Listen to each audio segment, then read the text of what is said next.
1000 பாடசாலைகள் அபிவிருத்தி வேலை திட்டத்தில் மாணவர்களுக்கு தொழில்சார் கல்வியையும் வழங்கும் நோக்கில் உருவாக்கப்பட்ட தொழில்நுட்ப பிரிவில் கல்வி கற்கும் மாணவர்கள் பல்வேறு கண்டுபிடிப்புகள் மற்றும் சாதனைகளை நிகழ்த்தியுள்ளனர். கல்முனை ஜாகிரா தேசிய கல்லூரியில் உயர்தரத்தில் தொழில்நுட்பவியல் பிரிவில் கல்வி கற்கும் சாய்ந்தமருதைச் சேர்ந்த AMM சௌஃபாத் என்ற மாணவன் கழிவுப் பொருட்களை உபயோகித்து மா அரிக்கும் இயந்திரத்தை கண்டுபிடித்துள்ளார். பழைய மரத்துண்டுகள், ஆணிகள், வயர்கள், வீசப்படும் மோட்டார் இயந்திரம் என்பவற்றை பயன்படுத்தி 100 ரூபாய் செலவில் இந்த இயந்திரத்தை அவர் கண்டுபிடித்துள்ளார். இந்த புதிய கண்டுபிடிப்பு தொடர்பாக அவர் கருத்து வெளியிட்டார்.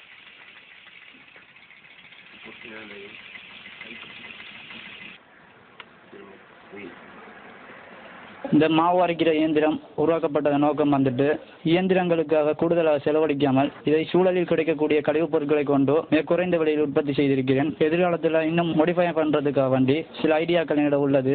மர